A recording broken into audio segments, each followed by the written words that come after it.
اعوذ باللہ من الشیطان اللعین الرجیم بسم اللہ الرحمن الرحیم رب اشرح لی صدری ویسر لی امری واحلل عقدۃ من لسانی یفقہوا قولی ان اللہ وملائکتہ یصلون علی النبی یا ایہا الذین آمنوا صلوا علیہ وسلموا تسلیما اللہم صل علی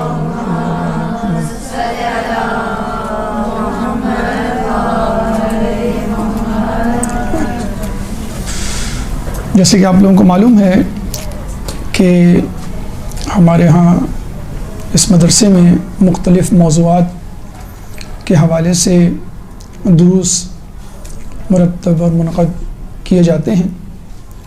چنانچہ جس مضمون کا انتخاب کیا گیا ہے وہ ہے تاریخ، اور موضوع ہمارے 11ویں امام حسن عسکری علیہ السلام کے حوالے سے، اور وہ ہے سیرت امام حسن عسکری اور غیبت کی تیاری۔ ولادت آپ کی 10 ربیع الثانی 232 ہجری 232، اور شہادت آپ کی 8 ربیع الاول 260 ہجری 260۔ اس اعتبار سے آپ کی عمر مبارک 28 سال بنتی ہے، اور ہمارے آخری 3 امام حاضر امام یعنی 9، 10، 11 امام تقی علیہ السلام، امام نقی علیہ السلام اور امام حسن عسکری علیہ السلام کی عمریں قدر کم رہیں بنسبت اور ائمہ کے، یعنی 25، 42 اور 28۔ شاید اللہ تعالیٰ کو یہ منظور تھا کہ جو 12واں آئے گا اس کی عمر بہت طویل ہوگی، تو اللہ نے 12ویں میں ساری جو ہے وہ کسر پوری کر دی۔ ہمارے 3 امام کا تذکرہ آپ نے دیکھا ہوگا بہت کم کیا جاتا ہے، اور اس کی سیدھی سی وجہ یہ ہے کہ ان تینوں ائمہ کی زندگی گمنامی میں، روپوشی میں، قید میں گزری ہے، اور یہ منظر عام پہ نہ آ سکے۔ اب یہ گمنامی، قید یا لوگوں سے دوری مصلحتاً تھی، مجبوراً بھی تھی۔ یعنی مصلحتاً تو اس لیے کہ آنے والے دور کو، آنے والے لوگوں کو ایک طویل غیبت کے لیے تیار کرنا، اور جبراً اس وجہ سے ہم کہہ سکتے ہیں کہ حکمران طبقہ مزید ہوشیار، اور جسے کہتے ہیں کہ ریڈ الرٹ ہوتا چلا جا رہا تھا، کیونکہ 12ویں کی ولادت قریب آ رہی تھی، اور شیعوں کا جوش اور ولولہ بھی بڑھتا چلا جا رہا تھا۔ تو یوں سمجھ لیجئے کہ سیاست کے میدان میں ایک ہلچل تھی، ایک اضطراب تھا، ایک امید تھی، حکمرانوں کے حوالے سے پریشانی تھی، شیعوں کے حوالے سے خوشخبری قریب تھی۔ لیکن مسئلہ یہ ہے کہ 12ویں امام کی ولادت کا مطلب فوری انقلاب نہیں تھا۔ 12ویں امام کی ولادت کا مطلب ایک طویل غیبت کا دور، اس کے بعد انقلاب۔ اب اس طویل غیبت، یعنی جیسے کہ ہم کہہ سکتے ہیں ابھی جو ہے وہ 1300 سال یا 1400 سال تقریباً قریب ہو گئے ہیں۔ 260 ہجری سے اگر ہم شروع کریں اور یہ 1400، تو 1000 سال سے زیادہ کا عرصہ گزر چکا ہے، اور امام بدستور غیبت میں ہیں۔ اور یہ ہمارے ائمہ کو معلوم تھا کہ غیبت کے دور میں شیعوں کی اکثریت جو ہے وہ پریشان ہو جائے گی، جو علم سے دور ہوں گے، جہالت میں پڑے ہوں گے، گناہوں میں آلودہ ہوں گے، ہو سکتا ہے ان کا ایمان بھی متزلزل ہو جائے۔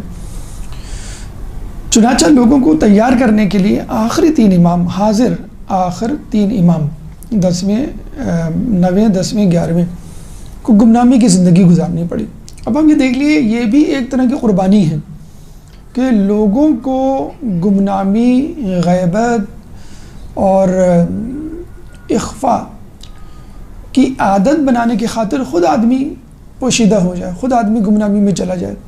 بھئی مجھ کو اور آپ کو کوئی ڈگری ملے، کوئی کامیابی ملے، تاج پوشی ہو، ہماری بادشاہت ملے، حکمرانی ملے، تو ہم لوگوں کو بلاتے ہیں، دعوت کرتے ہیں، اعلان کرتے ہیں۔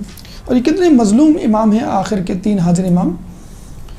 9 10 11 کہ وہ اپنے آپ کو گمنام رکھ رہے ہیں صرف اس لیے پوری زندگی کہ صرف اس لیے کہ آنے والے دور میں لوگ گھبرائیں نہ. عادت جیسے ہم کہتے ہیں نا کہ باپ جو ہے اپنے بچے کو ذمہ داری کی جب عادت ڈلواتا ہے تو اپنی غیر موجودگی میں کچھ ذمہ داریاں دے دیتا ہے، بیٹا یہ کر کے رکھنا، یہ کر کے رکھنا. تو آخر کے 3 امام جو ہیں وہ غیبت میں. لیکن یہ جو 11ویں امام ہیں، یوں سمجھ لیجئے ان کی زندگی میں غیبت، گمنامی یا قید اپنی عروج پر تھی. یعنی اتنی سخت غیبت، اتنی سخت گمنامی اور پوشیدگی کا سامنا کسی امام کو نہیں کرنا پڑا. 11ویں امام کے بارے میں کہا جاتا ہے کہ تقریباً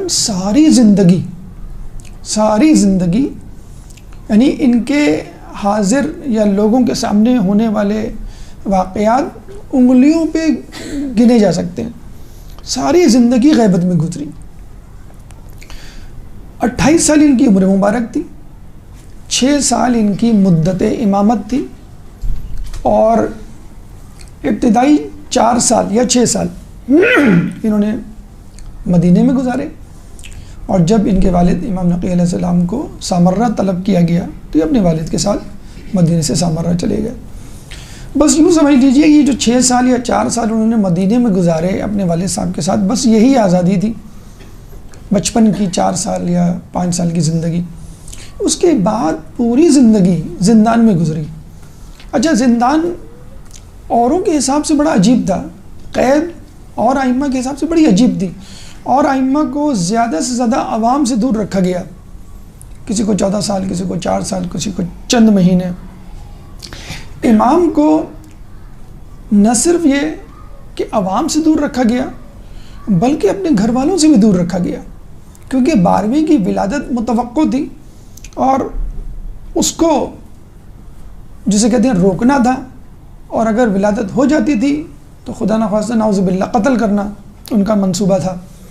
تو 1-2 لوگوں سے دور رکھا گیا امام کو. دوسرا یہ کہ امام کو اپنے ہی گھر والوں سے بھی دور رکھا گیا. یوں کہہ لیجئے یا تو امام حکمرانوں کی قید میں ہوتے یا پھر گھر میں نظر بند ہوتے، جسے ہم کہتے ہیں ہاؤس اریسٹ. مطلب صورتحال یہ تھی کہ اگر امام کو قید میں رکھا جاتا تو جو قید کے داروغہ تھے، قید کے خدام تھے یا ملنے جلنے والے تھے یا خود قیدی تھے، وہ سب امام کے ہم نوا ہو جاتے، سبوح قدوس کی تسبیح پڑھنے لگ جاتے اور امام کے شیعہ بن جاتے. تو زندان میں بادشاہ کے محل میں یوں سمجھ لیں بغاوت کی لہر سی دوڑنے لگی تھی اور امام کے تقوی کے چرچے ہونے شروع ہو گئے تھے. تو حکمران جتنے بھی حکمران گزرے جب زندان میں ڈالتے تو تشیع امام کی حمایتی بادشاہ کے دربار میں پھلنے پھولنے لگتے اور بڑھنے لگتے. وہ اور زیادہ خطرناک تھا. اگر بادشاہ کا کوئی غلام یا خادم شیعہ ہو جائے امام کا تو وہ کسی بھی وقت قتل کر سکتا ہے، بادشاہ کو کھانے میں زہر ملا سکتا ہے مثلا. پھر انہوں نے کیا کیا کہ بھائی اگر امام کی اس طرح شہرت بڑھ رہی ہے تو ان کو نظر بند گھر میں کر دیا جائے. گھر میں نظر بند کریں تو 12ویں کی ولادت متوقع. تو آپ یہ دیکھ لیجئے کہ کتنی بڑی پریشانی تھی امام کے لیے. خاتون جاسوس کا انتظام کیا جاتا تھا جو کنیزوں پہ، جو ان کی زوجہ پہ نظر رکھتی اور کسی بھی متوقع ولادت کی خبر دیتی. لیکن امام چونکہ اللہ کے منتخب نمائندے تھے، جب موسیٰ علیہ السلام کی ولادت ممکن ہو سکتی ہے تمام تر کوششوں کے باوجود اور خود محل میں، تو امام کی ولادت کیوں نہیں ہو سکتی. تو بہت سخت جسے کہتے ہیں کہ پریشانی اور قید کا سامنا، اور یہ ہمارے لیے لمحہ فکریہ ہے کہ جو ہم کہتے ہیں بڑی پریشانی ہے، تقیہ کا دور ہے، تشدد ہے، گمشدگیاں ہیں، چھاپے ہیں، بم دھماکے ہیں وغیرہ وغیرہ، تعصب ہے، اہانت ہے. تو ان تمام چیزوں سے تو بدرجہ اولا امام خود گزرے، چاہے جا کے ان کے چاہنے والے یا ماننے والے. ہم یہ خدا نخواستہ نہیں کہہ سکتے بھئی امام نے تو بڑے آرام سے، جس طرح دنیاوی بادشاہوں، دنیاوی حکمرانوں، دنیاوی رہبروں کی طرف ہم دیکھتے ہیں تو ہم یہی دیکھتے ہیں کہ بھئی وہ تو VIP پروٹوکول لیے ہوئے ہوتے ہیں، ان کے جو چاہنے والے ہوتے ہیں، ان کے خدام، ان کے نوکر چاکر، ان کے پیروکار، وہ پریشانی میں. لیکن ہمارے ائمہ میں الحمدللہ سب سے زیادہ مشکلات برداشت کیا. تو دو قسم کی زندان، دو قسم کی قید، عوام سے دوری اور گھر والوں سے دوری. لیکن آپ یہ بھی دیکھ لیجئے، انشاءاللہ اس کا تذکرہ بھی آگے آئے گا کہ کس طرح امام نے اپنی امامت کے کام کو جاری و ساری رکھا. کوئی ہماری طرح بہانے بازی والا یا مجبوری والا جسے کہتے ہیں کہ عذر نہیں گڑھا کہ بھئی میں تو زندان میں تھا، پوری زندگی میری گزر گئی تو میں کیا کروں، میں تو کچھ نہیں کر سکتا. تو یہ ہمارے لیے میں فکر ہے اور یہی گفتگو آج ہمیں آپ سے کرنی ہے. تو آخری 3 امام گمشدگی، پوشیدگی اور اخفاء میں زندگی گزارتے ہوئے دیکھے گئے. 11ویں امام بدرجہ اولا تقریباً تمام زندگی، شاید گنے چنے ایام یا گنے چنے مہینے آپ کہہ سکتے ہیں جن کو ریلیز ان کو کیا گیا، وہ بھی خود حکمرانوں کا اس میں فائدہ تھا، جس میں وہ نظر آتے ہیں کہ عیسائی راہب کو پکڑتے ہیں کہ تم نبی کی ہڈی کو وسیلہ بنا رہے ہو، تو وہ دھڑا دھڑ لوگ عیسائی ہو رہے تھے. مسلمان حکمرانوں کی خلافت، حکمرانی خطرے میں پڑ گئی تھی. تو ضروری تھا امام کو. جو لوگ کہتے ہیں کہ اگر امام اتنے ہی زیادہ خطرہ تھے بنو امیہ بنو عباس کے لیے تو پیدا ہوتے ہی مار دیا کرتے، یہ زہر دینے کے لیے 40 سال 50 سال 60 سال کا انتظار کیوں؟ تو ہم یہی کہیں گے کہ اگر یہ زہر پیدا ہوتے ہی مار دیتے تو جو عیسائی، یہودی، ملحد اور دیگر بدعقیدہ لوگ تھے، ان کے سوالات کے جواب کون دیتا؟ ان کی مشکل کشائی کون کرتا؟ دین کو اپنی صحیح راہ بھی، اب جیسے یہ عیسائیوں کا زور پیدا ہو گیا، ترکوں کا زور پیدا ہو گیا، رومیوں کا زور پیدا ہو گیا بنو عباس کے آخری دور میں، تو ان کے فلسفے، ان کے عقائد، ان کے جو انتظامی امور جو بہتر طور پہ وہ پہلے سے چلا رہے تھے، تو وہ کوئی بہت زیادہ عرب کی طرح جاہل قوم تو نہیں تھی، رومی، ترکی، ہندی. تو ان کے مسائل امام کے پاس ہی الٹیمیٹلی آتے، حکمرانوں کے پاس آتے اور پھر وہ امام کے پاس بھیجتے. تو حکمرانوں کے لیے ضروری تھا کہ امام کو زندہ رکھا جائے.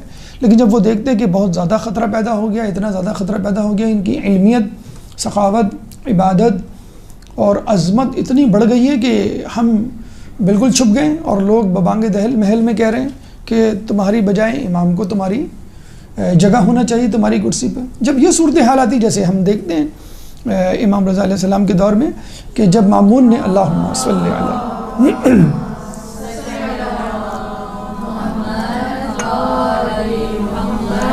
کہ وہ بڑے مزے سے آپ کو ولی عہد تو بنا لیتا ہے، لیکن جب وہ عید کی نماز میں دیکھتا ہے کہ اتنے لوگ امام کے ساتھ ہیں، شاید وہی باقی بچائیں نماز پڑھنے کے لیے، تو وہ فوراً ہٹا کے معزول کر کے ان کو گھر واپس بھیج دیتا ہے. تو یہی لوگوں کا رویہ رہا، حکمرانوں کا.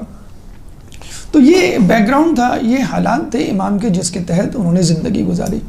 خاندان کے حوالے سے اگر ہم بات کریں تو جیسا کہ ہم نے بتایا کہ آپ کے والد امام نقی علیہ السلام کو 6 سال کی جب یہ تھے، یا 4 سال کی تاریخ میں لکھا ہے، طلب کر لیا گیا سامرہ، اور وہ اپنے صاحبزادے یعنی امام حسن عسکری کو 11ویں امام کو اپنے ساتھ لے کے جاتے ہیں.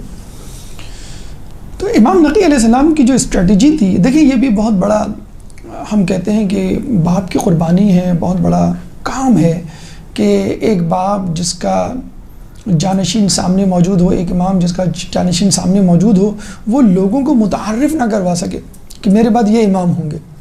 کہتے ہیں کہ امام نقی علیہ السلام کی شہادت سے 2 سال پہلے فقط امام حسن عسکری علیہ السلام کا تعارف ہوا، یعنی پہلی مرتبہ وہ منظر عام پہ آئے. کس کی؟ امام نقی علیہ، اپنے والد کی شہادت سے 2 سال پہلے. اچھا، اس سے پہلے امام علی کی امامت سے اگر آپ لے لیں تو یہ طریقہ رہا ہے ہمارے ائمہ کا کہ اشارتاً، کنایتاً یا ظاہراً باقاعدہ اعلان کر دیا کرتے تھے یا بتلا دیا کرتے تھے کہ میرے بعد یہ امام ہوگا. مثلا ایک طریقہ یہ ہوتا تھا کہ اگر لوگ بیٹھے ہوئے ہیں، کوئی سوال کوئی پوچھتا ہے تو کچھ سوالوں کے جواب امام نہیں دیتے، وہ کہتے ہیں یہ سوال میرے اس بیٹے سے پوچھ لو، اور تکرارن ایسا کرتے، یعنی کہ باری باری. تکرارن کرنے کا مطلب ہے کہ میرے بعد اگر تمہیں سوال پوچھنے آنا ہو تو اس سے پوچھنا. اور پھر جب مناسب وقت ہوتا، خاص لوگ بیٹھے ہوتے یا آخری وقت ہوتا تو باقاعدہ واضح طور پہ اعلان کر دیتے. تو امام نقی علیہ السلام مسلسل اپنے بڑے صاحبزادے محمد ابن نقی کو متعارف نہیں کرواتے بطور امام، بلکہ سامنے کر دیا کرتے، بھئی ان سے پوچھ لو. کہیں جاتے تو اپنے بڑے بیٹے محمد کو ساتھ لے کے جاتے، تو لوگوں کو یقین ہو گیا، وہ بھی اپنے قریب ترین شیعہ افراد کو، کہ امام نقی علیہ السلام کے بعد ان کے بڑے صاحبزادے محمد ابن نقی امام ہوں گے. این 2 سال پہلے وہ امام نقی محمد ابن نقی کو پیچھے کر کے دوسرے نمبر پہ امام حسن عسکری کو آگے لے آتے ہیں اور بار بار متعارف کروانا شروع کر دیتے ہیں اور اپنے قریبی شیعوں کو بتا بھی دیتے ہیں، اور وہ بڑے حیران ہوتے ہیں. اچھا اس زمانے میں ہماری طرح کا ٹرانسپورٹیشن یا میڈیا تو تھا نہیں کہ 1 منٹ میں یا واٹس ایپ انٹرنیٹ کے ذریعے یا آمد و رفت لوگوں کی اتنی ہوں. اگر کوئی دور سے ملنے آتا بھی تھا تو سال میں شاید 1 مرتبہ آپ آتا ہوگا، 2 مرتبہ آپ آتا ہوگا. تو آخری 2 سالوں میں بتانے کا مطلب ہے کہ بہت سے شیعوں کو نہیں پتہ چلا، خصوصی طور پہ جو مدینے سے باہر تھے، بلکہ سامرہ سے باہر تھے. آخری دور امام نقی کا جو سامرہ میں گزرا اور 2 سال شہادت سے پہلے انہوں نے انٹروڈیوس کروایا. اب اکثر یہ ہوا کرتا تھا کہ لوگ آتے تھے، امام کو سلام، امام نقی علیہ السلام کو سلام کیا، پھر امام محمد ابن نقی کو سلام کیا. انہوں نے کہا کہ تم ان کو محمد ابن نقی سمجھ کے سلام کرو، امام سمجھ کے سلام نہ کرنا، اور پھر اپنے چھوٹے بیٹے کو آگے کرتے، تعارف کرواتے. تو اب لوگوں کو احساس ہونے لگا کہ محمد ابن نقی کی بجائے امام حسن عسکری ان کی متوقع امام ہے. اچھا یہ بالکل وہی صورتحال ہے جو چھٹے امام کے دور میں ہوئی، کہ جب چھٹے امام کے بڑے صاحبزادے اسماعیل ابن جعفر بہت متقی پرہیزگار اور بڑے تھے، اور اب تک یہ ہوتا آ رہا تھا کہ جو بڑا بیٹا تھا وہ امام بنتا تھا. لوگوں نے یہ سمجھ لیا کہ یہ امام ہے. جب ہی یہ اسماعیلی فرقہ وجود میں آیا جو 17ویں یا 18ویں امام پر 2 حصوں میں تقسیم ہوا، تو آغا خانی اسماعیلی اور بہری اسماعیلی وجود میں آئے. تو بالکل یہ صورتحال تھی، اور خدا کا کرنا بالکل ویسے ہی ہوا جس طرح اسماعیل علیہ السلام کا انتقال امام جعفر کی زندگی میں ہو گیا، اور امام جعفر علیہ السلام نے باقاعدہ انٹروڈیوس کروایا کہ خدا کی حجت اس معاملے میں اس سے زیادہ واضح نہیں ہوئی جتنی اس بیٹے کے حوالے سے ہوئی، کہ جن کو لوگ امام سمجھ رہے تھے میرے بعد، اس کا انتقال میری زندگی میں ہو گیا. اس کا مطلب ہے کہ یہ امام نہیں ہوگا، لیکن پھر بھی ہم دیکھتے ہیں لوگوں نے ان کو ہی امام جانا، پھر ان کے بیٹے کو امام جانا. یہاں بھی یہی مسئلہ ہوا کہ امام نقی علیہ السلام کی زندگی میں محمد ابن نقی کا انتقال ہو گیا. لوگوں کو واضح ہو گیا کہ بھئی اب امام تو ہو نہیں سکتے کیونکہ ان کا انتقال امام کی زندگی میں ہو گیا. اب کون امام ہوں گے ان کے بعد، بلکہ جو امام نے جن کو انٹروڈیوس کروایا یعنی امام حسن عسکری علیہ السلام. لیکن بہرحال امام محمد ابن نقی تقوی کے اعتبار سے، علم کے اعتبار سے، عبادت کے اعتبار سے جیسے اسماعیل ابن جعفر مشہور تھے، جیسے اپنے زمانے میں محمد حنفیہ مشہور تھے، اور لوگوں کو اشکال ہوا تھا کہ محمد حنفیہ امام ہے یا امام سجاد، تو حجر اسود نے گواہی دی. اسی طرح اسماعیل ابن جعفر کے زمانے میں لوگوں کو اشکال ہوا کہ یہ ہیں یا امام موسیٰ کاظم، پھر بعد میں واضح ہوا. اسی طرح یہ بھی متقی پرہیزگار تھے. آج بھی ان کا روضہ بلد میں موجود ہے، اور کہا جاتا ہے کہ اولاد کے حوالے سے ان کی قبر مبارک کے توسل یا ان سے توسل کرنا جو ہے بہت زیادہ سود مند ہے اور مجرب ہے، اور لوگوں کی اولادیں، ایک تو مسلم بن عقیل کے حوالے سے اور ایک محمد بن نقی علیہ السلام کے حوالے سے. تو جب ان کا انتقال ہوا اور یہ سامنے آئے تو بہت کم لوگوں کو معلوم تھا کہ یہ جو ہے وہ امام ہے. بہرحال امام جو ہے وہ لوگوں کے سامنے تھے. 4 اولادیں تھیں. ایک تو محمد ابن نقی، ہم نے بتا دیا کہ ان کا انتقال آپ اپنے بابا کے دور میں ہو گیا. پھر امام حسن عسکری علیہ السلام جو کہ امام بنے، پھر حسین، اور چوتھے جعفر. اب یہ جو جعفر تھے انہوں نے حکومت سے ساز باز بھی کی، انہوں نے دعوی امامت بھی کیا، کیونکہ امام حسن عسکری علیہ السلام کی فقط ایک اولاد تھی جو فوراً غیبت میں امام زمانہ چلے گئے تھے. تو ان کی غیبت سے فائدہ اٹھاتے ہی شروع میں ہی جو ہے جعفر نے جو ہے وہ دعوی امامت کر لیا تھا. تو یہ ایک خاندانی بیک گراؤنڈ تھا، ایک صورتحال تھی کہ امام نے یعنی امام حسن عسکری علیہ السلام کے والد امام نقی علیہ السلام نے کس طرح حکمت عملی کو ترتیب دیتے ہوئے لوگوں سے اپنے بیٹے کی امامت کو چھپایا اور آخر وقت میں بدلایا. اور یہی کچھ امام حسن عسکری علیہ السلام نے 12ویں امام کی ولادت کے وقت کیا کہ چھپایا تو گیا لیکن عقیقہ بڑی شان و شوکت کا مطلب یہ نہیں ہے کہ دھوم دھڑکے سے برقی قوقموں میں لگا کے بہت لوگوں کو بلا کر نہیں، باقاعدہ دعوت نہیں ہوئی، لیکن لوگوں تک عقیقے کا گوشت اس کثیر تعداد میں پہنچا، انڈیویجول یعنی ہوم ڈیلیوری جسے کہتے ہیں، کہ لوگ سمجھ گئے کہ 12ویں کی ولادت ہو چکی ہے۔ تو یہ خاندانی پس منظر تھا اور یہ ان کے زمانے کے حالات تھے۔ اب آپ دیکھیے کہ اس بات پہ، اس نقطے پہ ہم روشنی ڈالتے ہیں کہ امام حسن عسکری علیہ السلام کے زمانے میں جو ہم نے کہا کہ سختی اتنی تھی، قید کی، نظر بندی اور آنے جانے کی۔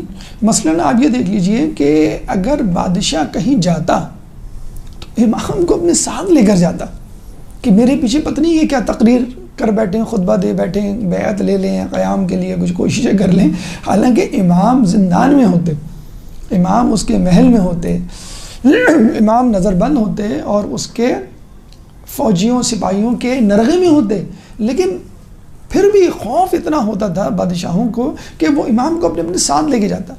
اچھا، امام جب ساتھ جاتے تھے تو لوگ پہچان لیتے تھے، کوئی سلام کر رہا ہے، کوئی اپنی حاجت لے کے آ رہا ہے، کوئی مسئلہ پوچھنے آ گیا۔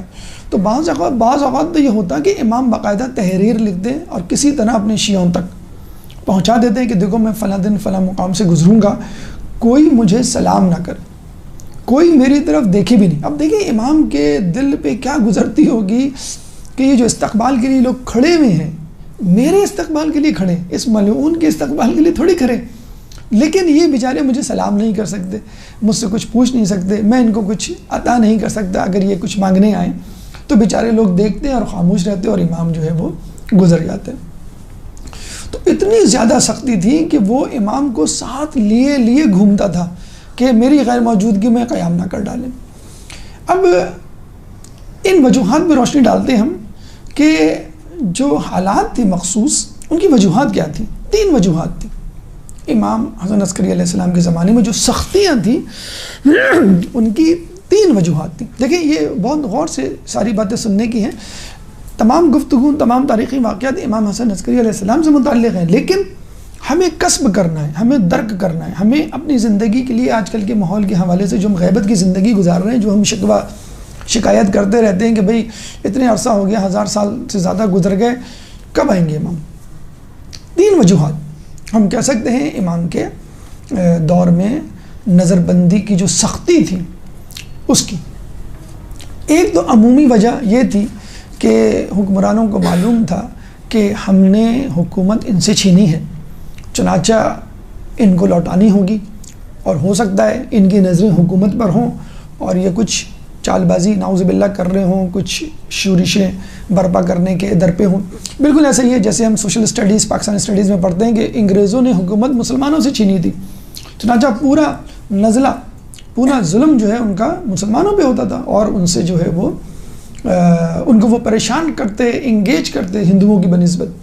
تو ظاہر سی بات ہے بنو امیہ، بنو عباس نے حکومت اہل بیت سے چھینی تھی، ائمہ سے چھینی تھی، تو چنانچہ سارا فوکس ان کا جو ہے اہل بیت پہ ہوتا، باقی لوگوں سے ان کو کوئی غرض نہیں تھی۔ لیکن بنو امیہ، بنو عباس، آپ کو معلوم ہے 2 خاندان گزرے ہیں۔ بنو امیہ نے تو بابانگ دہل دشمنی ظاہر کر کے یہ چھینی کہ ہم اس کے حقدار ہیں، تم حقدار نہیں ہو، اور اللہ نعوذ باللہ جس کو چاہے وہ تو عزت من تشاء و تذل من تشاء، اللہ جس کو چاہے عزت دے، جس کو اللہ نے حکومت ہمیں دینی چاہیے لیکن تم آڑے آئے، وغیرہ وغیرہ اس قسم کے کلمات اور مغلظات آپ نے سنے ہوں گے یزید کے دربار میں کہے گئے۔ تو پہلی بات تو یہ تھی کہ حکومت اہل بیت سے چھینی تھی، چنانچہ ٹارگٹ اور ریڈار میں حکمرانوں کے اہل بیت تھے۔ بنو امیہ کی حد تک تو بات ٹھیک ہے کہ وہ نہیں چاہتے تھے بغض، حسد، کینہ جو چلا آ رہا تھا کہ بھئی ہم نہیں دیں گے، یہ ہمارے دشمن ہیں۔ بنو عباس نے کیوں ظلم کیا؟ یہ حیرت کی بات ہے۔ بنو عباس تو اس نعرے کے ساتھ حکومت میں آئے تھے کہ ہم اہل بیت کو ان کا حق دلائیں گے، اہل بیت کو ان کے مظالم سے چھٹکارا دلوائیں گے، اور باقاعدہ امام تک اپروچ بھی کی، بنو امیہ نے بھی، بنو عباس نے بھی، لیکن امام ششم نے باقاعدہ انکار کر دیا، امام پنجم نے۔ تو بنو عباس جب نعرہ اہل بیت بلند کر کے کہ ہم ان کو چھڑوائیں گے مظالم سے آئے، تو لوگوں کی نظریں اس پر تھیں، جو سیدھے سادھے لوگ تھے جنہوں نے ساتھ دیا ان کا، ایک ہوتا نا سائلنٹ میجورٹی، وہ خوش ہو گئی کہ بھائی چلو اہل بیت کو ان کا حق مل جائے گا۔ لیکن جب وہ آئے تو انہوں نے دیکھا کہ بساط تو بالکل الٹی ہوئی ہے، بلکہ یہ بھی کہا جاتا ہے، اور حقیقت میں بالکل صحیح کہا جاتا ہے، کہ بنو عباس نے جتنے مظالم ڈھائے اہل بیت میں، اتنے مظالم تو خود بنو امیہ نے نہیں ڈھائے۔ بڑا اچھا جملہ کہا جاتا ہے کہ بنو امیہ نے زندہ ائمہ پر ظلم کیا، اور بنو عباس نے جو اس دنیا سے چلے گئے ان ائمہ پہ ظلم کیا، یعنی ان کی قبروں کو مسمار کرنے، زیارتوں کو روکنے اور زائرین کے ہاتھ پیر کاٹنے سے، ان کو قتل کرنے سے دریغ نہیں کیا۔ یعنی وہ چی بچی ہوتے کہ ہمارے بزرگوں کی قبروں پہ کوئی نہیں، وہ ویران، اور ان کی بزرگوں کی قبروں پہ ہجوم۔ اور یہ جو معجزہ ہوتا تھا، جو مسجد نبوی کا گنبد خضرا کا معجزہ ہے کہ پرندے کی کوئی بیٹ نظر نہیں آتی۔ آپ نے دیکھا ہوگا کہ گنبد خضرا پہ بھی اور خانہ کعبہ پہ بھی، اور ہمارے ائمہ کے روزے، کاش لوگ یہ معجزہ پہچان لیں، جان لیں، بیٹ نظر نہیں آتی، کبھی نہیں دیکھی گئی۔ تو وہ پریشان ہوتے، بھائی یہ کیا معاملہ ہے؟ تو آپ نے سنا ہوگا کہ جس طرح عباسیوں نے حل چلوانے کی کوشش کی، نہر کا رخ موڑنے کی کوشش کی، قبر کا نشان مٹانے کی کوشش کی، لیکن ناکام ہوئے۔ تو بنو امیہ تو چلے ٹھیک ہے، وہ ظلم کر رہے تھے اور دشمنی کی بنیاد پر وجود میں آئے۔ بنو عباس چونکہ دوستی کا نعرہ لگا کے آئے تھے، حق دلوانے کا نعرہ لگا کے آئے تھے، وہ زیادہ پریشان تھے کہ بھی کبھی بھی عوام ہم سے پوچھ سکتی، بھائی آپ نے تو نعرہ، جیسے روٹی کپڑا مکان کا نعرہ لگایا، ہم نے جو ہے وہ بے روزگاری کا نعرہ لگایا کہ بھئی قیمتیں سستی ہو جائیں گی، جس چیز کا ہم نعرہ لگاتے ہیں اس چیز پہ انسان پکڑ لیتے ہیں، بھئی کم از کم یہ بات تو پوری کریں آپ۔ تو بنو عباس کو لوگ یہی پریشان کیا کرتے تھے، بھئی تم تو اہل بیت کو حق دلوانے آئے ہو اور تمہیں ظلم کر رہے ہو۔ ایک تو پریشانی ان کو یہ ہوا کرتی تھی، نمبر ایک۔ نمبر دو، شیعوں کی طاقت۔ بھئی دیکھیں، جیسے جیسے 12ویں کی ولادت کا وقت قریب آتا جاتا، ویسے ایک امید کی کرن لوگوں میں جاگزی ہوتی جاتی۔ دوسری بات یہ کہ جب حکومت مضبوط ہو جائے تو طاقت اور غرور کے نشے میں انسان جو ہے وہ اپنے آپے سے باہر ہو جاتا ہے، کہ طاقت کا نشہ اور دولت کا نشہ جو ہے بہت دیر سے جاتا ہے۔ تو اخلاقی انحطاط اپنے عروج پر تھا۔ پہلے کو حکمران چوری چھپے، شراب نوشی، یہ سب، لیکن بنو عباس جو ہے بہت آگے بڑھ گئے تھے۔ تو کھلم کھلا انحطاط نمبر ایک۔ نمبر دو، جس طرح اپنے لوگ یعنی عرب، مسلمان بلکہ ہاتھ کھینچنے لگے تھے، اپنی حمایت جو ہے واپس لینے لگے تھے، ویسے ویسے ان کا اعتبار اٹھ گیا تھا۔ کس پہ؟ عربوں پہ اور مسلمانوں پہ۔ تو انہوں نے کیا کیا؟ ترکوں کو، رومیوں کو، یہودیوں کو، عیسائیوں کو اپنے درباروں میں جگہ دینی شروع کر دی۔ اور ترکیوں کا بہت زیادہ ہمیں ملتا ہے کہ ترک نے یہ انتظام سنبھالا، جس کی وجہ سے اوٹومن امپائر، ترک امپائر جو ہے وہ بعد میں وجود میں آتی۔ یہ سب ٹریننگ انہوں نے بنو عباس کے دور میں لی تھی، اور پھر وہ عثمانیہ خلافت کی جو ہے، خلافت عثمانیہ کی داغ بل ڈالی گئی۔ ارطغرل جو ڈرامہ اس وقت دکھایا جا رہا ہے، اس کا بھی ایک بیک گراؤنڈ یہی ہے کہ 2023 میں جو 100 سال کا جو ایگریمنٹ تھا برٹش گورنمنٹ سے ہوتا وہ پورا ہو جائے گا۔ تو ترک حکومت کے زیر انتظام جو ممالک تھے، جس میں عرب ممالک ہیں بھی شامل ہیں، تو وہ سب ان کو واپس دے دیے جائیں گے۔ باقاعدہ پاکستان کی ٹیلی ویژن کو مفت ڈرامہ دیا گیا ہے، اور ترک حکومت نے اپنے خرچے پہ اس کی اردو ڈبنگ کروائی ہے۔ تو یہ کوئی بائی چانس یا انسیڈنٹل نہیں ہے، ایکسیڈنٹل ڈرامہ نہیں ہے، باقاعدہ ایک جسے کہتے ہیں امپوز کیا گیا ہے لوگوں کی، جسے کہتے ہیں حمایتوں سمیٹنے کے لیے 2023 کا انتظار۔ جو ترکی صدر اردگان کا ہمیں جو ملتا ہے کہ جنہوں نے یو ٹرن لیا ہے یورپ سے، اب وہ دوبارہ مسلمانوں کی طرف فوکس کر رہے ہیں، وہ اپنی حکمرانی کو مضبوط کرنے کے لیے۔ بہرحال یہ ایک الگ موضوع۔ تو شیعہ بڑے مستحکم ہو گئے تھے۔ ایک تو یہ کہ 12ویں کی امامت قریب آ رہی تھی، دوسرا یہ کہ انہوں نے دیکھ لیا تھا کہ بھائی بنو عباس نے ہمیں دھوکہ دیا ہے، بیوقوف بنایا ہے۔ تو ایک جسے کہتے ہیں بنو امیہ کا غبار تھا، اور پھر بنو عباس کا جھوٹ کا غبار ان کے پاس آگے ہو گیا تھا۔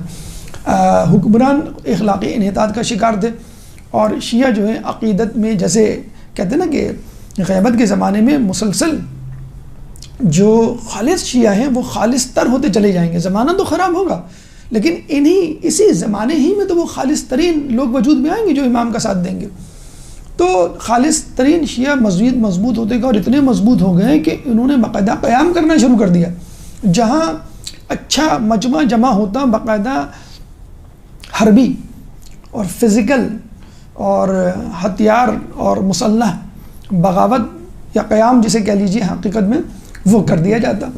تو ان کی تو طاقت اور قوت شیعہ افراد کی امام کی حمایت میں اتنی زیادہ ہو گئی تھی جس کو ایک واقعے سے سمجھا جا سکتا ہے کہ امام حسن عسکری علیہ السلام کی شہادت کے بعد جعفر کذاب جو ان کا بھائی تھا جس نے دعوی امامت کیا تھا، وہ آیا تھا عبداللہ نامی شخص کے پاس جو اثر رسوخ رکھتا تھا حکومت میں، غالباً متوکل کی حکومت میں. تو اس سے کہا کہ 11ویں امام کا انتقال ہو گیا اور لوگوں کو جیسے ان کی جو اولاد تھی امام زمانہ کے بارے میں بہت کم معلوم تھا، ان کی اولاد تو ہے نہیں اور میں ہوں بھائی جس میں پورا پوٹینشیل موجود ہے امامت کا، تم مجھے جو ہے وہ امامت کا عہدہ دے دو اور لوگوں میں انٹروڈیوس کروا دو کہ بھئی یہ شیعوں کے امام ہیں. تو باقاعدہ اس نے یہ کہا کہ ارے احمد، تجھ کو نہیں معلوم کہ ہمارے حکمرانوں نے کتنی تلوار چلائی ان شیعوں کے خلاف، لیکن یہ اپنے عقیدہ امامت سے باز نہیں آئے. یعنی جو امام چلا ان کا اور اس پہ انہوں نے بیعت کی. اور اگر تو امام ہے تو تجھے ہمارے پاس آنے کی کیا ضرورت؟ ہماری حمایت کسی امام نے کسی خلیفہ کی حمایت لی ہے کبھی کہ مجھے انٹروڈیوس کروا دو، مجھے امام بنا دو یا باقاعدہ آفیشیل کوئی عہدہ دے دو؟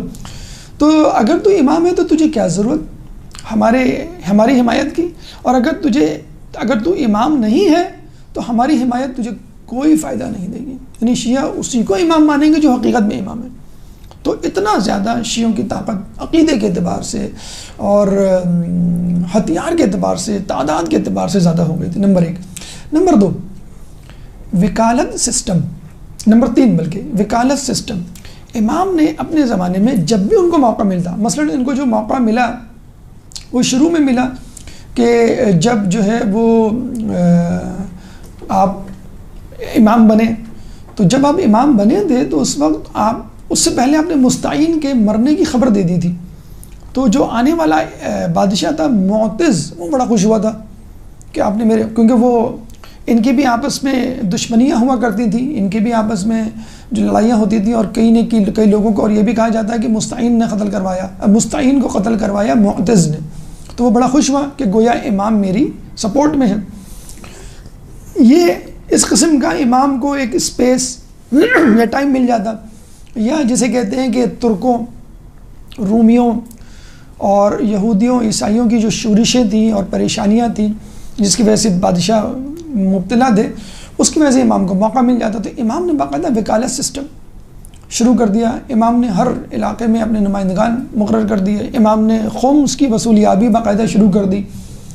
تو جہاں امام لوگوں کے مسائل حل کرتے، وہاں امام لوگوں کی مالی امداد بھی کرتے باقاعدہ، کیونکہ خمس سسٹم پہلی مرتبہ اپنی زندگی میں ائمہ کی پہلی مرتبہ اتنا منظم ہوا تھا. یعنی دیکھیں جس خمس کو ہم دیتے ہوئے پریشان ہوتے ہیں، 10 بار سوچ رہے ہوتے ہیں، اس کو اسکپ کرنے کے بہانے سوچ رہے ہوتے ہیں، وہی خمس جو ہے ہمارے 11ویں امام جس کی ہم ولادت منا رہے ہیں، اور جس نے ابھی ہم جسے ائمہ یہ کہتے ہیں کہ ہمارے لیے سب سے زیادہ پند و نصائح، سب سے زیادہ سبق حاصل کرنے والے امام کی اگر سیرت ہے تو وہ 11ویں امام کی سیرت ہے. کیوں؟ وہ زمانہ غیبت سے بالکل قریب ترین ہے، اور انہوں نے ہم کو زمانہ غیبت کے لیے تیار کیا ہے. ہم سے پہلے کے آباء و اجداد کو سب سے زیادہ جو قریب ہے نا، اگر ہم اپنے آپ سے پوچھیں کہ ہم کیا کریں اس وقت، تو سیرت امام حسن عسکری پڑھیں. انہوں نے جو کچھ کیا، کروایا، مشورے دیے، نصیحتیں کی، ان کو اپنے لیے سمجھیں کہ یہ امام نے اپنے دور کے لوگوں کے لیے نہیں، میرے لیے دیا. کیوں؟ امام نے لوگوں کو غیبت کے لیے تیار کروایا، تو ہم غیبت میں تو ہیں. تو وکالت سسٹم، خمس سسٹم، دیکھیں ان دونوں ہی پہ تو ہم اعتراض کرتے ہیں. وکالت یعنی جو وکیل ہوتا ہے، جو مجتہد ہوتا ہے، امام کا نائب ہوتا ہے، ہم اس پہ اعتراض کر رہے ہوتے ہیں کہ یہ بھی تقلید کہاں سے آ گئی، اور تقلید تو جو ہے فقط امام کی ہوتی ہے. اب تقلید اور اتباع میں لوگوں کو جیسے کہتے ہیں فرق نہیں سمجھا. یہ صرف کس وجہ سے؟ خمس بچانے کے لیے، عطیات بچانے کے لیے، تاکہ آپ اپنا پیسہ مجتہد کو نہ دے سکیں، اور جب مجتہد کو نہیں جائے گا تو آپ جو ہے اپنی مرضی سے خرچ کریں گے. مجتہد کو جائے گا تو مجتہد رفاہی کاموں میں خرچ کرے گا، مجتہد جو ہے وہ مدارس میں خرچ کرے گا، مجتہد جو ہے وہ تبلیغ دین میں خرچ کرے گا. ہمارے یہاں جیسے ایک عجیب فوکس ہو گیا کہ بھئی یہ عزاداری میں اتنا نیاز اور اتنا خرچہ کرنے کی کیا ضرورت ہے، اس سے بہتر تھا کہ مدرسے میں لگا دو، اتنا بہتر تھا کہ لوگوں کو کھلا دو۔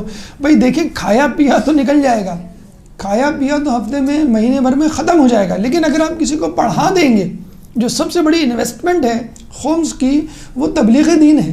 اگر آپ کسی کو پڑھا دیں گے اور یہ بتا دیں گے عطیہ دینے میں، خمس دینے میں، صدقات دینے میں کتنی فضیلت چھپی ہوئی ہے، تو لوگ عطیات اور صدقات دینا شروع کر دیں گے۔ آپ نے بجائے اس کے کہ 50,000 دے کے ایک جگہ ایک کو کھانا کھلا دیا یا کوئی بھی کچھ دی، وہ اپنی جگہ بھی صحیح ہے، وہ بھی ہونا چاہیے، لیکن جو سب سے زیادہ ضروری چیز ہے وہ تبلیغ دین۔ تو خمس اور نمائندگان وکلا کا تقرر، آفیشلی تقرر ہوتا تھا، امام کو وہ رپورٹ کیا کرتے تھے، خمس جمع کیا کرتے تھے، پھر امام تک پہنچایا جاتے تھے۔ تو یوں سمجھ لیجئے امام تو خیر تھے ہی بے نیاز، وہ تو خیر معصوم ہیں اور ان کے پاس ولایت ہے کائنات کی خدا کے وسیلے سے، لیکن جو عام شیعہ تھے وہ بھی بنو عباس اور حکمران اور ان کے گورنروں کی عنایتوں سے بے نیاز ہو گئے تھے کہ بھی ہمیں بادشاہ کے پاس جانے کی کیا ضرورت ہے، ہم تو خود امام کے پاس جا کے اپنے مسئلے کو حل کر لیں۔ اور انشاءاللہ ہم اگلے درس میں آپ کو بتلائیں گے کہ کس طرح بدعقیدہ لوگ، غیر مومن لوگ اور غیر مسلمان تک امام کے پاس آتے اور مالی اعانت طلب کرتے۔ تو دوسری چیز تھی، تیسری چیز وکالت اور خمس کا نظام۔ آخری چیز جو سب سے زیادہ اہم ہے سمجھنے کی، جو بنو عباس کے لیے ایک خوفناک خواب جسے کہتے ہیں نائٹ میئر کی حیثیت رکھتی تھی، وہ 12ویں کی آمد۔ دیکھیے موسیٰ علیہ السلام کے لیے نجومیوں نے پیشن گوئی کی تھی اور فرعون نجومیوں کی بات پر ایمان لے آیا کہ بھائی جو 12واں ہوگا، موسیٰ جو آئیں گے، جو بچہ پیدا ہوگا وہ میری حکومت کا خاتمہ کرے گا، ٹھیک ہے۔ یہاں پر خبر کون دے رہا ہے؟ کوئی نجومی تھوڑی دے رہا ہے، رسول اللہ دے رہے ہیں کہ جو 12واں ہوگا وہ ظلم و ستم کا خاتمہ کرے گا اور عدل سے بھر دے گا زندگی کو۔ ظالم تو تھے ہی، اور یہ بھی معلوم تھا کہ یہ ہم نے حکومت ائمہ سے چھینی ہے، 12 اماموں سے چھینی ہے اور 12واں یہ کام کرے گا۔ تو جسے کہتے ہیں نا کہ جیسے جیسے امتحان کے دن قریب آتے جاتے ہیں، جیسے جیسے اپنی موت کے دن قریب آتے جاتے ہیں، انسان کو عقل آتی جاتی ہے، انسان ایک خوف میں مبتلا ہوتا رہتا ہے، کچھ تو واپس پلٹ جاتے ہیں، کچھ جو ہے ڈٹائی میں پڑ جاتے ہیں، ضد آ جاتی ہے ان کو۔ تو بجائے اس کے کہ وہ اپنی توبہ کرتے اور حکومت و خلافت کو اور تمام اموال کو امام کے حوالے کرتے، انہوں نے مزید سختی شروع کر دی کہ نہیں ہم جو ہے سختی کریں گے اور 12ویں کو آنے نہیں دیں گے۔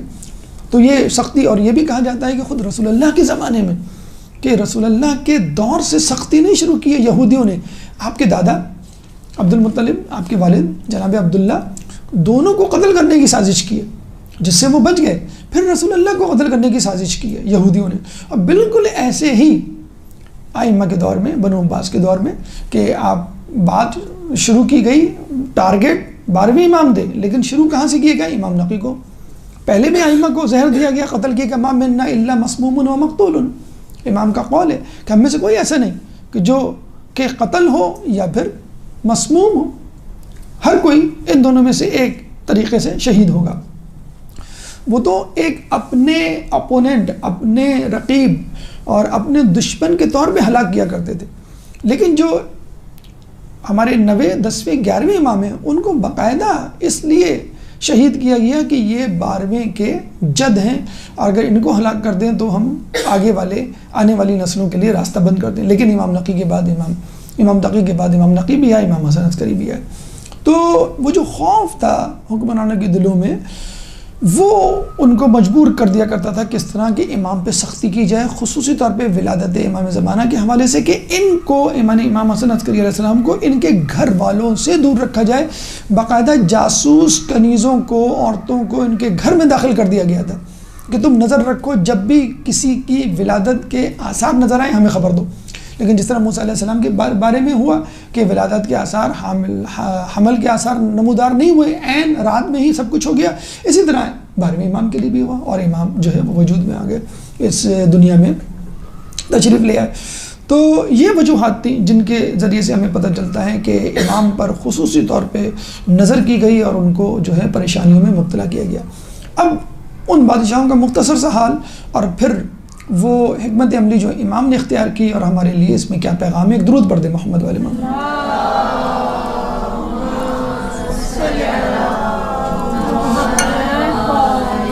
اگر ہم حکمرانوں کی بات کریں تو 6 حکمران بنو عباس کے گزرے ہیں امام کے دور حیات میں، 3 دور امامت سے پہلے، 3 دور امامت کے دوران۔ پہلے متوکل، جس نے آپ کے والد امام نقی علیہ السلام کو مدینے سے سامرہ طلب کیا، اور دیکھا جائے وہی فساد کی جڑ بنا، آپ کی قید کی وجہ بنا کہ آپ اپنے والد کے ساتھ آئے اور پھر ہمیشہ کے لیے سامرہ کے ہو کے رہ گئے۔ سامرہ کے محلے عسکر، جس میں دونوں باپ بیٹے، آپ کی بھی زندگی 20 سال سے زیادہ، 22 سال سے زیادہ آپ کے والد کی گزری، اور آپ کی تو پوری زندگی وہیں گزری، اس لیے دونوں عسکر کے نام سے مشہور ہو گئے، اور دونوں کو ملا کے عسکرین کہا جاتا ہے۔ اور عسکر اس لیے کہا جاتا تھا کہ وہ بادشاہ کی چھاؤنی تھی اور بیرک تھی وہاں پہ فوجیوں کی۔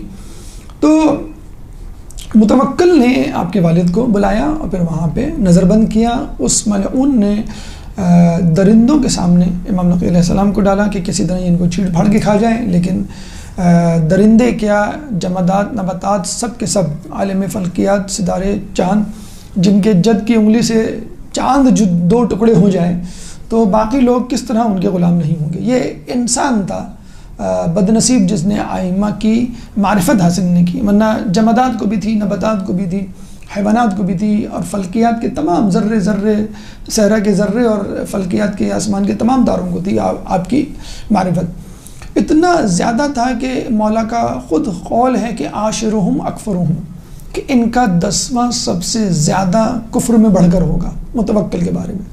اس کو بنو عباس کا یزید کہا جاتا ہے، بلکہ شاید یزید سے بھی بڑھ کر، کہ یزید نے زندہ امام کو شہید کیا، جس نے دنیا سے پردہ فرمائے ہوئے امام، یعنی امام حسین علیہ السلام کی قبر کی بے حرمتی کی، کہ ہل چلانے کی کوشش کی، جانور آگے نہ بڑھے، نہر کا رخ موڑنے کی کوشش کی، نہر جو ہے ایک جگہ آ کے رک گئی اور امام کا طواف کرنے لگی، جو زائرین جاتے ان کے ہاتھ پیر کاٹے جاتے، پھر بعد میں قتل کیا جاتا۔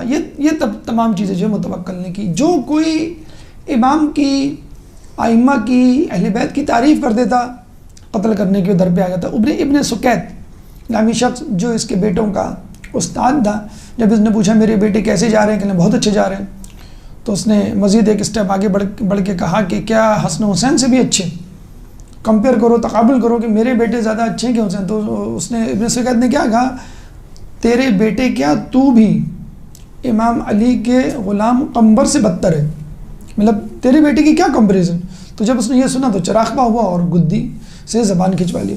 تو اتنا زیادہ ظالم جسے کہتے ہیں کہ بادشاہ تھا، جس کی گواہی خود مولا علی نے دی۔ اس کے بعد اس کا بیٹا مستنصر، اس نے بھی اپنے باپ کے نقش قدم پہ چل کے ظلم و جبر کا بازار گرم کیا۔ پھر مستعین، اس نے اپنے دادا کی یا جد کی پیروی کرتے ہوئے امام حسن عسکری علیہ السلام کو بلوایا اور ایک سرکش گھوڑے پہ سوار کروا دیا اور کہا کہ آپ اس کو سدھائیں، کیونکہ وہ ایسا سرکش گھوڑا تھا کہ جو کسی کے قابو میں نہیں آتا۔ جب امام بیٹھے تو بالکل جسے کہتے ہیں کہ آرام سے سدھا لیا، ٹیم ہو گیا، اور جہاں وہ کہتے وہ جانے لگا۔ تو وہ بڑا پریشان ہوا کہ لوگوں نے اس کو کہا تھا کہ جب یہ آپے سے باہر ہوگا تو امام خود گر کے مر جائیں گے نعوذ باللہ۔ تو اس نے وہ گھوڑا ہی ان کو ہبا کر دیا کہ میں اس کو رکھ کے کیا کروں گا۔ تو امام نے گویا بتلا دیا کہ جب تیرا قابو گھوڑے پہ نہیں ہے تو ایک عام آدمی پہ کیسے ہو سکتا ہے۔ ہماری معرفت اگر حاصل کرنا ہے تو ابھی بھی حاصل کر لے کہ یہ کیسے ممکن ہے کہ میرے سوار ہوتے ہی گھوڑا جو ہے وہ صحیح ہو گیا، یا میرے جو جد جن کو تو نے درندوں کے سامنے ڈالا، درندے کھانے کی بجائے قدم بوسی کرنے لگے۔ یہی وہ مستعین تھا جس کو امام نے اپنی دور امامت سے پہلے واصل جہنم کی خوشخبری دے دی تھی۔ عبداللہ نامی شخص تھا، اس کا قریبی ساتھی، اس کو کہا تھا کہ یہ جو ہے 5 روز کے بعد یا چند دنوں کے بعد مر جائے گا، اور وہ مر گیا۔ معتز کی اس سے دشمنی چل رہی تھی تو معتز بڑا خوش ہوا۔ اب امام جب امام بنے تھے تو معتز کا دور چل رہا تھا۔ یہ 3 افراد یعنی متوکل، مستنصر اور مستعین امام کے دور امامت سے پہلے تھے۔ جب امام کا دور امامت شروع ہوا تو معتز تھا۔ چونکہ معتز کے دشمن رقیب، جس طرح جیلسی ہوتی ہے حکمرانوں کے درمیان، مستعین کے مرنے کی خبر دی تھی امام نے، تو وہ بڑا خوش ہوا کہ امام شاید میری طرف ہے۔ اگر اس کے دشمن ہیں تو یہ میرے دوست ہوں گے۔ تو امام کو ذرا کھلی چھٹی دے دی، اور وہ وقت تھا کہ امام نے فوری طور پہ جو ہے اپنے وکلا کا نیٹ ورک جو ہے وہ قائم کیا، خمس کا نظام، مسائل، خطوط وغیرہ، نائبین کا تقرر۔ دیکھیں یہ ایک اہم بات جو ہمیں بھی ذہن میں رکھنی ہے کہ ہمیں بھی یہ کرنا ہے کہ فقط کرسی پہ بیٹھ کے اپنی نمائش اور تقریر اور اپنی جیسے کہتے ہیں کہ فضیلت نہ بیان کریں، بلکہ نیٹ ورک تیار کریں اور لوگوں کو مختلف علاقوں میں ہدایات دیں کہ وہ کس طرح تبلیغ دین کو آگے بڑھائیں۔ لیکن جب اس نے دیکھا کہ امام کی شہرت اور مقبولیت بڑھتی جا رہی ہے تو پھر وہ جس طرح ہوا ہے کہ امام جو ہے مقبولیت کا گراف جو ہے مجھ سے آگے جا رہا ہے، تو اس نے آپ کو قید کروایا۔ ابن یارمش نامی ایک سخت ناصبی اہل بیت کا دشمن تھا، لیکن کہتے ہیں کچھ دنوں کے بعد دیکھا تو وہ خود سجدے میں گرا ہوا امام کی اقتدا میں نماز پڑھ رہا، تو اس کو سختی سے ڈانٹا کہ تو یہ کیا کر رہا ہے، تجھ کو تو میں نے ظلم کرنے کے لیے بھیجا تھا، تشدد کرنے کے لیے، اور تو اس کے ساتھ نماز پڑھ رہا ہے۔ تو اس نے کہا کہ میں کیا کروں، یہ آپ کا جو قیدی ہے رات کو عبادت کرتا ہے، دن میں روزے رکھتا ہے، اور میں جس قیدی کو، جس غلام کو، جس نگہباں کو، داروغہ کو اس کے اوپر مقرر کرتا ہوں، وہ خود بھی ان کے ساتھ نماز پڑھنا جسے کہتے ہیں کہ شروع کر دیتا ہے، میں کیا کروں۔ تو پھر جو ہے کسی طرح بلکہ خود اس کو معتز کو جو ہے وہ حجاج ابن سفیان نامی شخص نے قتل کر دیا، یعنی یا تو آنے والا حکمران قتل کر دیا کرتا تھا بادشاہ کو، یا پھر سامنے والا قتل کر دیا کرتا تھا۔ اس کے بعد مہتدی نامی شخص جو ہے وہ حکمران بنا۔ یہ قدر بہتر تھا، قدر بہتر تقوی کا مالک تھا، یعنی یوں سمجھ لیجیے بنو امیہ کا جس طرح آپ کا وہ تھا عمر بن عبدالعزیز، اس طرح جو ہے وہ یہ تھا۔ تو رقص و سرور، شراب کی محفلوں سے دور رہا کرتا تھا، لیکن پھر وہی بات، جب بعد اس کی مقبولیت کی اور حکمرانی کی کرسی کی آئی تو یہ پریشان ہو گیا، اور اس نے بھی جو ہے امام کو قید میں ڈال دیا۔ صالح بن وصف نامی شخص کو اس نے مقرر کیا کہ بھئی تم جو ان کی خبر لو اور سختی کرو، اور ان کو کسی سے ملنے نہ دو۔ لیکن پھر وہ یہاں صالح بن وصف جو ہے وہ خود بھی جو ہے امام کا گرویدہ ہو گیا، اس کے ساتھ جو لوگ تھے وہ بھی گرویدہ ہو گئے۔ چھٹا بادشاہ اور امام کی دور امامت کا آخری بادشاہ معتمد تھا، جس ملعون نے امام کو زہر دیا تھا، اس کے بارے میں ملتا ہے۔ اچھا، یہ جتنے بھی تین حکمران گزرے ہیں، یعنی معتمد سے پہلے آپ کا مہتدی، اور اس سے پہلے معتز، ان کے زمانے میں ترک اور دیگر افراد، خصوصاً طور پہ ترک اور خود اپنے شیعان علی اور متفرق فرقے کے لوگ جو ہیں وہ قیام کر رہے تھے مسلسل۔ اچھا، کچھ تو اپنے ہی لوگ ہوا کرتے تھے، یعنی شیعہ افراد جیسے آپ کے مختار ثقفی تھے، اس طرح کے لوگ ہوتے تھے، امام سے پوچھ کے یا امام سے نہیں بھی پوچھ کے اپنے طور پہ چاہتے تھے کہ بھئی یہ جو فاسق و فاجر حکمرانے ہیں ان کو ہٹا کر ہم نیک لوگوں کو لے کر آئیں۔ اچھا، کچھ لوگ جو تھے وہ بدعقیدہ تھے اور اپنی حکمرانی چاہتے تھے، جس میں ایک شخص تھا علی بن محمد، اور صاحب زنج اس کا نام تھا، خوارج میں سے تھا اور قیام کرتا تھا، اور اس نے تقریباً 15 سال قیام کیا ہے معتمد کے دور میں، اور 270 ہجری میں جا کے قتل ہوا ہے۔ تو آپ سمجھ سکتے ہیں باقاعدہ اس نے اپنی ایک جگہ حکومت بھی بصرے میں یا کسی جگہ حکومت بھی قائم کر لی تھی، لیکن امام بار بار کہتے تھے کہ صاحب زنج کا ہم سے کوئی تعلق نہیں، یہ بدعقیدہ ہے، خوارج میں سے ہے۔ تو آپ دیکھ سکتے ہیں کہ بنو عباس کے دور میں خود شیعہ اسٹرانگ ہو گئے تھے، ترک اسٹرانگ ہو گئے تھے، بدعقیدہ لوگ اسٹرانگ ہو گئے تھے، ان کے اخلاقی انحطاط کے باعث، اور باقاعدہ مسلح قیام کیا کرتے تھے۔ کچھ تو اپنی نیتوں میں صحیح ہوا کرتے تھے جیسے مختار ثقفی جیسے لوگ تھے، اور کچھ لوگ جو ہیں جیسے عبداللہ بن زبیر نے خود اپنی خلافت کا اعلان کر دیا تھا امام حسین سے الگ ہو کر، اس طرح کے بھی لوگ ہوا کرتے تھے، لیکن امام بتلا دیا کرتے تھے کہ کون سے لوگ ہیں کہ جو ہمارے عقیدے کے ہیں۔ اب آئیے امام کی اس طریقے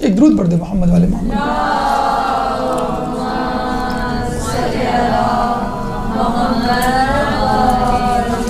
دیکھیے امام نے اس میں سے پہلے قاصدین یعنی میسنجرز کا جو ہے وہ ایک نیٹ ورک بنایا، حتیٰ کہ آپ کے غلام عقید کا نام سنا ہوگا جو آخری وقت میں امام کے ساتھ تھا، جس کو کہا گیا تھا کہ جب میں پانی منگواؤں تو سمجھ لینا کہ میری شہادت کا، میری موت کا وقت آ گیا ہے، جس کو بچپن سے امام نے پالا تھا، اس کو خطوط لے کے بھیجا کرتے تھے۔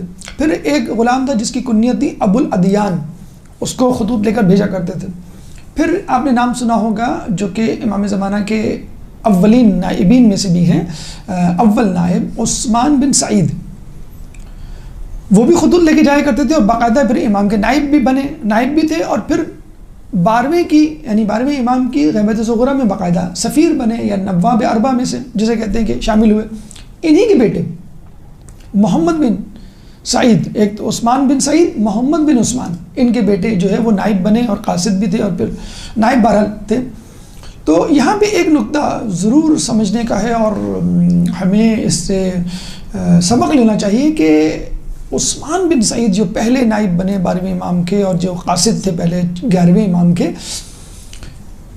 بہت زیادہ جسے کہتے ہیں کہ اخفا میں اپنے آپ کو رکھا تھا اور تیل کی دکان کھولی تھی باقاعدہ، روغن کی، اور اس بہانے مثلا جب وہ تیل بیچتے اور کسی سے کچھ لیتے تو وہ درہم و دینار کے ساتھ جو ہے وہ پرچہ بھی رکھ دیتا کہ بھئی یہ مسئلہ ہے، یہ چیز مجھے چاہیے امام سے مثلا، اور پھر وہ یا خمس رکھ دیا کرتا تھا، کچھ پیسے مثلا زیادہ دے دیا کرتا تھا مال کے کہ یہ جو اضافی رقم ہے وہ خمس ہے، مثلا زکوٰۃ ہے، صدقات ہے، خیرات ہے، یا جو بھی ہے جس مد میں بھی ہے۔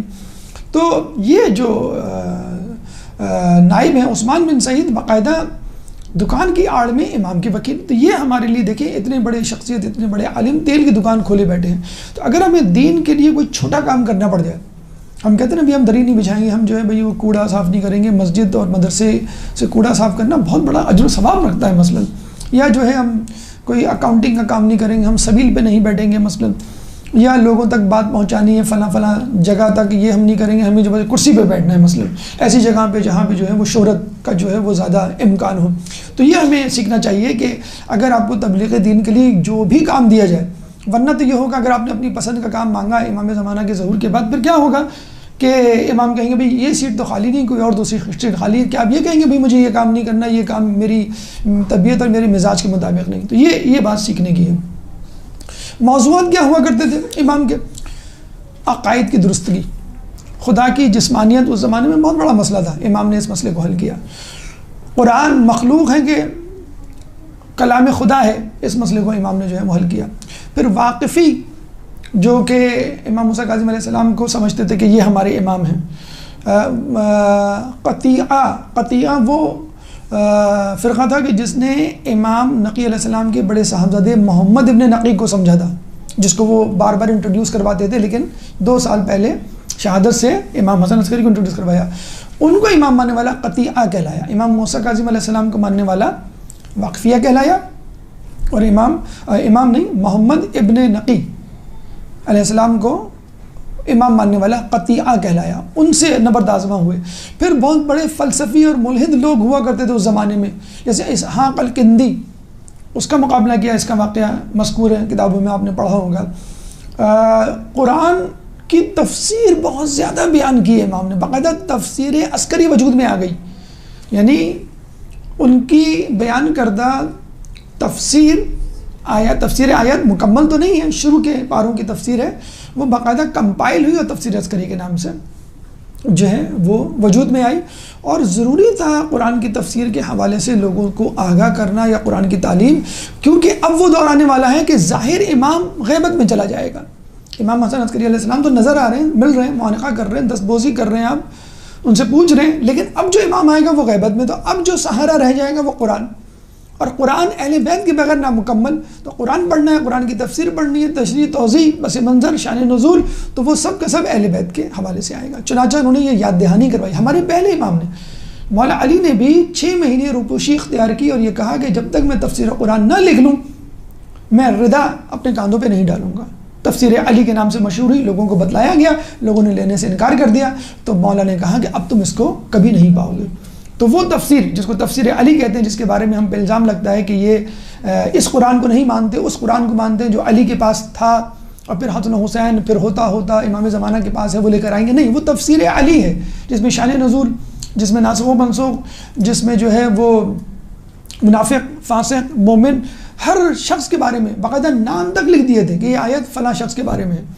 تو اب یہ دور تھا، امام کو بتلانا تھا کہ ان تارکن فیکم الثقلین کتاب اللہ و عطرتی، کہ یہ اپنے پیچھے میں 2 چیزیں چھوڑے جا رہا ہوں، جو 2 چیزیں چھوڑ کے گئے تھے، پہلی، دوسری، تیسری اور 11ویں کی امامت تک لوگوں نے ان سے بے اعتنائی برتی، لاپرواہی بتائی. اب یہ دولت، یہ نعمت اللہ چھیننے جا رہا تھا. اب ہمارے پاس فقط ایک ہی نعمت بچی ہے، قرآن کی.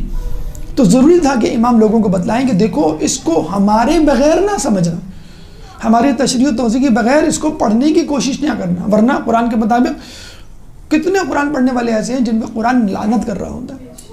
کتنے قرآن پڑھنے والے ہیں جو قرآن سے ضلالت و گمراہی میں، جیسے اسحاق الکندی ضلالت و گمراہی کی طرف جا رہا تھا، امام نے اس کو بچا لیا.